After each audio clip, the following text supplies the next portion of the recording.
Hello students, आज हम start करेंगे diversity in the living world का second chapter biological classification. Biological classification is the scientific procedure of arranging organisms into groups and subgroups on the basis of their similarities and dissimilarities and placing the group in a hierarchy of categories. सबसे पहले हम देखेंगे कि biological classification होता क्या है. Classification आपको मालूम है, grouping of the organism on the basis of there similarities and dissimilarities को हम बोलते हैं क्लासिफिकेशन. ऑर्गेनिज्म को उनके सिमिलर कैरेक्टर्स के बेस पर और ऐसे कैरेक्टर जो सिमिलर नहीं है, डिससिमिलर कैरेक्टर के बेस पर उनको ग्रुप्स में डिवाइड किया जाता है. इसी को हम बोलते हैं क्लासिफिकेशन. यहाँ पर हम लिविंग ऑर्गेनिज्म की क्लासिफिकेशन की बात कर रहे हैं, इसीलिए यहाँ पर कहा गया है बायोलॉजिकल क्लासिफिकेशन. तो बायोलॉजिकल क्लासिफिकेशन क्या है? बायोलॉजिकल क्लासिफिकेशन वो साइंटिफिक प्रोसीजर है जिसमें ऑर्गेनिज्म को ग्रुप्स में और सब ग्रुप्स में डिवाइड किया गया है, अरेंज किया गया है. किस बेस पर किया गया है? उनकी सिमिलैरिटीज और डिसिमिलैरिटीज के बेस पर. और ये ग्रुप जो है वो डिफरेंट कैटेगरीज होती है, जैसा अपन चैप्टर 1 में पढ़ चुके हैं. और इन्हीं को अरेंज किया जाता है जिसको हम क्या बोलते हैं? हायरार्की बोलते हैं. अब हम पढ़ेंगे इंपॉर्टेंस ऑफ क्लासिफिकेशन. क्लासिफिकेशन क्यों जरूरी है? It is not possible to study every organism. आपको मालूम है कि अर्थ पर बहुत सारे ऑर्गेनिज्म होते हैं और हर ऑर्गेनिज्म की स्टडी करना पॉसिबल नहीं होता है. Study of one or two organism of a group gives sufficient information about the essential features of the group. अगर हम किसी ग्रुप में आने वाले एक या दो ऑर्गेनिज्म की स्टडी कर लेते हैं, हमें उस ग्रुप में आने वाले एक या दो ऑर्गेनिज्म की सफिशिएंट इंफॉर्मेशन मिल जाती है, तो उस ग्रुप में आने वाले हम दूसरे ऑर्गेनिज्म के बारे में भी जान लेते हैं. क्योंकि हर ऑर्गेनिज्म की स्टडी करना अलग अलग पॉसिबल नहीं होता है, इसीलिए ग्रुप में आने वाले एक या दो ऑर्गेनिज्म की स्टडी करने पर ग्रुप के बाकी के जो मेंबर्स होते हैं उनके फीचर्स के बारे में हमें इंफॉर्मेशंस मिल जाती हैं. It helps in identification of new organism. नए ऑर्गेनिज्म जो मिलते हैं उनके आइडेंटिफिकेशन में क्लासिफिकेशन से बहुत हेल्प मिलती है. Classification helps in knowing the relationship amongst different groups of organisms. Classification help करता है उन organism के बीच में, उन groups के बीच में जिनके बीच में आपस में relationship होता है. Classification की help से हम उस relationship को जान सकते हैं. The organism of past cannot be studied without a proper system of classification.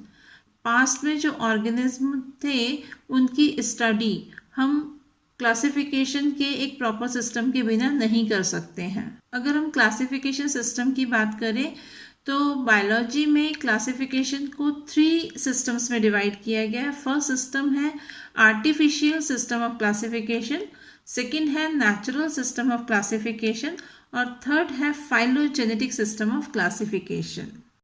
अब हम पढ़ेंगे artificial system of classification. One और two morphological characters for grouping of organism is used.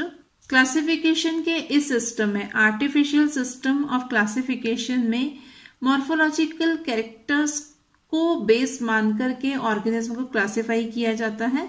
ये सिस्टम किसी भी ऑर्गेनिज्म के मॉर्फोलॉजिकल कैरेक्टर पर based होता है. This system is based on morphological characters of organism.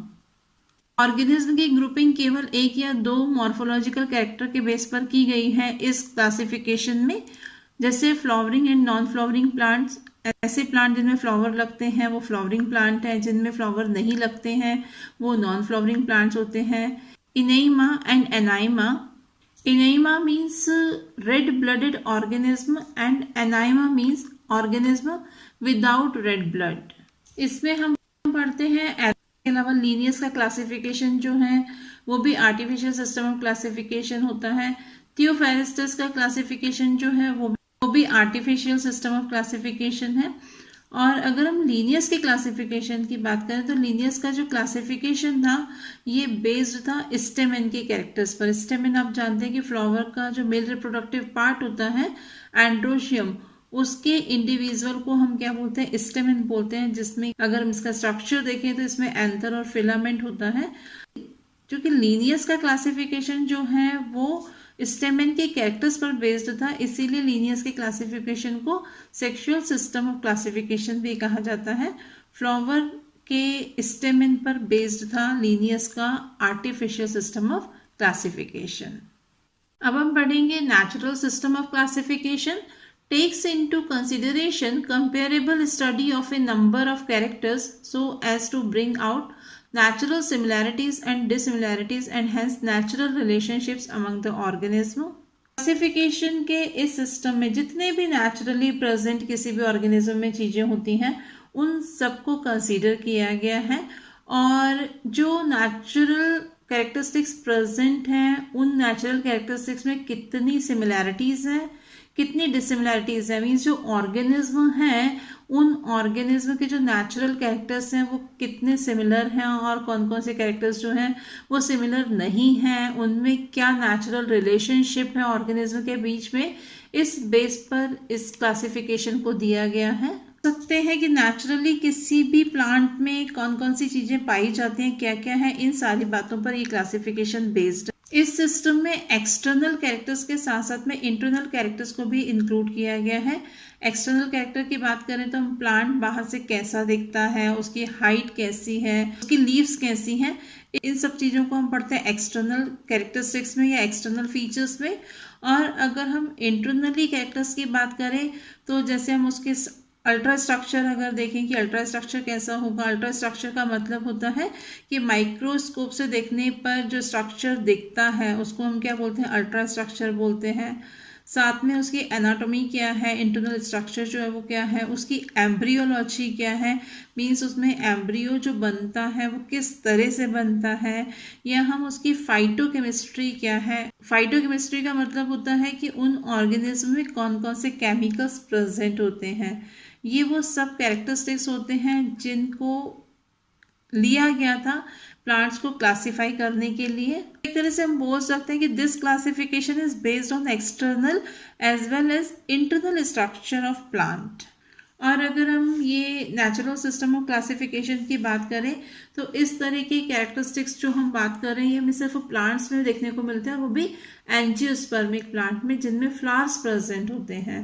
Bentham and Hooker ने जो क्लासिफिकेशन दिया है वो नेचुरल सिस्टम ऑफ क्लासिफिकेशन है, लेकिन ये सिर्फ एंजियोस्पर्मिक प्लांट के लिए था। क्लासिफिकेशन का नेक्स्ट सिस्टम है phylogenetic system of classification based on the evolutionary relationship of organisms. ये ऑर्गेनिज्म के इवोल्यूशनरी रिलेशनशिप पर बेस्ड है कि जो ऑर्गेनिज्म हैं उनका इवोल्यूशन किस तरह से हुआ है, किस तरह से वो सिंपल फॉर्म से कॉम्प्लेक्स फॉर्म में या प्रिमिटिव फॉर्म से हाईली इवॉल्व फॉर्म में आए हैं वो। In this system organism are classified on the basis of their evolution on earth from primitive to highly evolved. इस सिस्टम में ऑर्गेनिज्म को क्लासिफाइड किया गया है उनके इवोल्यूशन के बेस पर कि अर्थ पर उनका इवोल्यूशन कैसे हुआ है, प्रिमिटिव फॉर्म उनके कैसे थे और किस तरह से उन प्रिमिटिव फॉर्म से हाईली ऑर्गेनिज्म जो है वो इवॉल्व हुए हैं। तो इस सिस्टम ऑफ क्लासिफिकेशन में हम देखेंगे एंगलर एंड प्रेंटल क्लासिफिकेशन, और हचिंसन ने जो क्लासिफिकेशन दिया था वो था फाइलोजेनेटिक सिस्टम ऑफ क्लासिफिकेशन।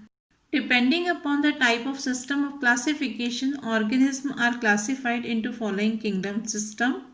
हम लोगों ने सिस्टम ऑफ क्लासिफिकेशन अभी पढ़ा जिसमें हमने artificial system of classification, natural system of classification and phylogenetic system of classification पढ़ा। तो इन सिस्टम ऑफ क्लासिफिकेशन के बेस पर ऑर्गेनिज्म जो हैं उनको क्लासिफाइड किया गया है किंगडम सिस्टम में। इसमें हम देखेंगे किंगडम सिस्टम ऑफ क्लासिफिकेशन जिसमें 2 किंगडम सिस्टम ऑफ क्लासिफिकेशन देखेंगे जिसमें जितने भी लिविंग ऑर्गेनिज्म हैं उनको सिर्फ 2 किंगडम में डिवाइड किया गया है, एक है प्लांटी और एक है एनिमेलिया। सेकेंड किंगडम सिस्टम जो दिया गया है क्लासिफिकेशन का वो दिया गया था 3 किंगडम सिस्टम ऑफ क्लासिफिकेशन जिसमें जितने भी ऑर्गेनिज्म हैं अर्थ पर उनको 3 ग्रुप्स में डिवाइड किया गया था, जिसमें फर्स्ट था प्लांटी, सेकंड था प्रोटिस्टा और थर्ड था एनिमेलिया। इसके अलावा एक किंगडम सिस्टम और दिया गया था क्लासिफिकेशन का, और वो था 5 किंगडम सिस्टम ऑफ क्लासिफिकेशन, जिसमें जितने भी लिविंग ऑर्गेनिज्म हैं उनको 5 किंगडम्स में डिवाइड किया गया है: मोनेरा, प्रोटिस्टा, फंगी और fungi, Plantae and animalia. In two kingdom system of classification, organisms are grouped on the basis of presence and absence of cell wall as proposed by Linnaeus, father of taxonomy. Linnaeus ने सबसे पहले ये system दिया था classification का, two kingdom system of classification Linnaeus ने दिया, और उन्होंने जितने भी ऑर्गेनिज्म थे उन सब ऑर्गेनिज्म को सिर्फ उनमें सेल वॉल प्रेजेंट है या नहीं है इस बेस पर दो ग्रुप्स में डिवाइड कर दिया था. एक ग्रुप उन्होंने दिया था प्लांटी, जितने भी ऑर्गेनिज्म थे जिनमें सेल वॉल प्रेजेंट थी उन सबको रखा प्लांटी में. प्लांटी मीन्स जिसमें कि सभी प्लांट्स को रखा गया था. और दूसरा ग्रुप उन्होंने बनाया था ऐसे ऑर्गेनिज्म का जिनमें सेल वॉल एब्सेंट होती है. तो जिन ऑर्गेनिज्म में सेल वॉल एब्सेंट होती है उन्हें रख दिया उन्होंने सेकेंड ग्रुप में, और वो ग्रुप था एनिमेलिया. तो इस तरह से इन्होंने 2 किंगडम बनाए थे. एक किंगडम था प्लांटी और एक किंगडम था एनिमेलिया. प्लांटी में इन्होंने सभी cell wall containing organism, plants जो थे इनको रखा था, और किंगडम एनिमेलिया में इन्होंने सेल वॉल एब्सेंट रहती है, आपको मालूम है कि एनिमल्स के अंदर, तो इन्होंने सभी एनिमल्स को रखा था किंगडम एनिमेलिया के अंदर. इस सिस्टम से डिफ्रेंसिएशन शो नहीं हो रहा था कि यूकैरियोटिक ऑर्गेनिज्म और प्रोकैरियोटिक ऑर्गेनिज्म के बीच में, यूनिसेलुलर और मल्टीसेलुलर ऑर्गेनिज्म के बीच में, फोटोसिंथेटिक और नॉन फोटोसिंथेटिक ऑर्गेनिज्म के बीच में भी सभी इन्होंने सिर्फ सेल वॉल को बेस मान करके जितने भी ऑर्गेनिज्म थे उनको 2 किंगडम में डिवाइड कर दिया था. पर हम क्लासिफिकेशन में क्या पढ़ते हैं? क्लासिफिकेशन में हम पढ़ते हैं grouping of organism on the basis of there similarities and dissimilarities. तो यहाँ पर डिससिमिलर कैरेक्टर्स जैसे कि प्रोकैरियोटिक और यूकैरियोटिक ऑर्गेनिज्म को एक साथ में रख दिया गया था. सिर्फ सेल वॉल प्रेजेंट है इसीलिए उन्होंने प्लांट किंगडम में रख दिया था, पर वहाँ पर यूकैरियोटिक और प्रोकैरियोटिक दोनों ही तरह के ऑर्गेनिज्म आ रहे थे. इसी तरह से यूनिसेलुलर और मल्टीसेलुलर ऑर्गेनिज्म जो है वो सेम किंगडम में आ रहे थे. तो यहाँ पर सिमिलैरिटीज़ जो थी वो प्रॉपर तरीके से शो नहीं हो पा रही थी. ये सिस्टम जो है वो इन सब चीज़ों को एक्सप्लेन नहीं कर पा रहा था, और यहाँ पर इस सिस्टम को लीनियस ने दिया था, और इन्हीं को लीनियस को ही फादर ऑफ टेक्सोनॉमी कहा जाता है. 3 kingdom systems of classification. Hückel separated unicellular animals, algae and fungi on the basis of lack of tissue differentiation, and new kingdom Protista was introduced. 3 kingdom systems जो है वो Hückel ने दिया था, और इन्होंने जो यूनिसेलुलर एनिमल्स थे या एल्गी थे या फंगाई थे इनको सेपरेट कर दिया था. और किस बेस पर इन्होंने सेपरेशन किया था? On the basis of tissue differentiation, and new kingdom protista was introduced. इन्होंने ये जितने भी ऑर्गेनिज्म थे जैसे एनिमल्स, यूनिसेलुलर एनिमल्स, एल्गी और फंगाई को इन्होंने टिश्यू डिफ्रेंसिएशन चूंकि इनमें नहीं था, लैकिंग था, इस बेस पर इन्होंने इन सबको सेपरेट कर दिया था, और एक नया किंगडम प्रोटिस्टा इन्होंने इंट्रोड्यूस किया था. अब हम देखते हैं 5 kingdom systems of classification. R.H. Whittaker divided all the organism into 5 kingdom in order to develop phylogenetic classification. 5 kingdom system of classification R.H. Whittaker ने दिया था, और इन्होंने जितने भी ऑर्गेनिज्म थे इनको 5 किंगडम में डिवाइड किया था. किस बेस पर इन्होंने डिवीजन किया था? On the basis of phylogenetic relationship. तो इनका क्लासिफिकेशन जो था वो फाइलोजेनेटिक रिलेशनशिप पर बेस्ड था, और इन्होंने जो 5 किंगडम दिए थे वो किंगडम थे Monera, protista, fungi, Plantae and animalia. Next class में हम लोग 5 किंगडम क्लासिफिकेशन में जो 5 किंगडम्स दिए गए हैं, मोनेरा, प्रोटिस्टा, फंगाई, प्लांटी और एनिमेलिया, इनके कैरेक्टरिस्टिक्स पढ़ेंगे. इसमें आने वाले जो ऑर्गेनिज्म हैं उनके फीचर्स के बारे में और उनके कैरेक्टरिस्टिक्स के बारे में हम पढ़ेंगे, और इसी चैप्टर को कंटिन्यू करेंगे. Thank you.